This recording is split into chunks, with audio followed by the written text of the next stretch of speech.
جوڑوں کی سوجن میں پیاز بے حد مفید ہے۔ پیاز کا رس اور سرسوں کا تیل ہم وزن ملا کر درد والی جگہ پر مالش کر لیں، درد سے مکمل آرام آ جائے گا۔ بہت بد نصیب ہے وہ انسان جو کسی انسان کے دل سے ایسے نکل جائے کہ نہ محبت کے قابل سمجھا جائے نہ نفرت کے قابل۔ موٹاپا دور کرنے کے لیے شہد اور گرم پانی ملا کر پینے سے جسم کی بڑھتی ہوئی چربی دور ہو جاتی ہے اور انسان دبلا ہو جاتا ہے۔ گھر میں بچی ہوئی کافی کو ضائع کرنے کی بجائے پودے کے گملے میں ڈال دیں، یہ بہت اچھی کھاد ہے۔ رسول اللہ صلی اللہ علیہ وآلہ وسلم نے ارشاد فرمایا، میں نے جنت میں دیکھا کثرت سے وہ لوگ ہیں جو دنیا میں فقیر تھے۔ اگر آپ کے ہونٹ کالے ہیں تو لیموں اور گلیسرین شامل کر کے ہونٹوں پر لگائیں، نیلاہٹ دور ہو جائے گی۔ ٹماٹر میں دل کی طرح اندر 4 خانے ہوتے ہیں۔ ٹماٹر لیکوپین سے بھرپور ہوتا ہے جو دل اور خون کے لیے بہت مفید سمجھا جاتا ہے۔ السلام علیکم دوستو، کریلا سے بننے والا ایسا نسخہ جو مرد کی ٹائمنگ اتنی بڑھا دے کہ فارغ ہونے کے لیے املی چاٹنا پڑے گی۔ ہمارے چینل کی ویڈیو زیادہ لوگ دیکھتے ہیں، سبسکرائب کم کر رہے ہیں۔ آپ سے گزارش ہے کہ ہمارے یوٹیوب چینل کو سبسکرائب کر دیں۔ کریلا ایک ایسی سبزی ہے کہ جو انسانی جسم کے لیے بہت مفید ہے، خاص کر مردانہ طاقت اور شوگر کے لیے۔ آج میں آپ کو یہ نسخہ بتانے جا رہا ہوں، سرطان انزل خاتمے کے لیے اکسیر ہے۔ پہلے سرطان انزل ایک ایسا عارضہ ہے جو فعل جمع کی تکمیل نہیں ہونے دیتا۔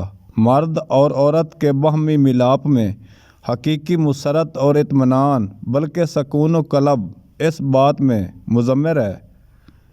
عورت اور مرد اس فعل کو ایسے طریقے سے انجام دیں کہ دونوں کے جذبات و خواہشات کی حقیقی تسکین ہو جائے، مرد اور عورت دونوں منزل ہو جائے، یوں سمجھ لے کہ عورت کی تسکین ہو جائے۔ سرطان انزل کے علاج کے لیے یہ جو نسخہ ہے، اس کے استعمال سے قوت باء بڑھے گی، سرطان عارض میں رکاوٹ بڑھ جاتی ہے۔ مباشرت کا لطف تب ہی آ سکتا ہے جب مرد اس سرطان انزل کا شکار نہ ہو۔ توجہ فرمائیں، کریلے کا نسخہ سن لیں۔ کریلا ماں جڑ اور پتوں کو کوٹ کر اس کا نچوڑ کر کسی برتن میں ڈال لیں، آگ پر خشک کر لیں، اس کا سبز رنگ کا سفوف بنا لیں، تقریباً 1 کلو۔ اجمود 25 گرام، لونگ 10 گرام، اجوائن خراسانی 10 گرام، منڈی بوٹی 12 گرام، پیاز کے بیج 6 گرام، گاجر کے بیج 6 گرام، گڑ 25 گرام۔ اس کی تیاری سن لیں۔ ترکیب تیاری: ان تمام ادویات کو اچھی طرح کوٹ کر چھان لیں، گڑ اور کریلے میں مکس کر کے چنے برابر گولیاں بنا لیں۔ روزانہ شام کو 1 گولی پانی کے ساتھ استعمال کریں۔ اگر منہ میں کوئی زخم نہ ہو اور منہ سے بدبو آئے تو سمجھ جائیے آپ کا معدہ خراب ہو چکا ہے۔ اگر کبھی مقصد بے کار ناکام ہو جائے تو مایوس نہ ہوں، کیونکہ کتاب میں نہیں لکھا پاؤں میں قیمتی جوتے نہ ہوں تو چلنا چھوڑ دیں۔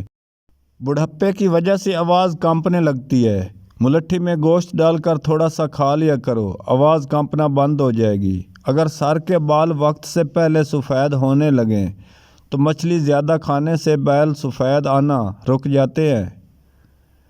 جس بندے کو کمزوری ہو جائے وہ ادویات کے استعمال سے پہلے ورزش کر لے، ہر جسم میں کمزوری ختم ہو جائے گی۔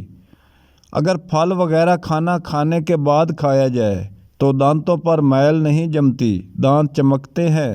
گرمی میں اگر گوشت رکھنا ہو تو سرکے والا پانی لگا کر کپڑے میں لپیٹ دو، کافی دیر تک گوشت خراب نہیں ہوگا۔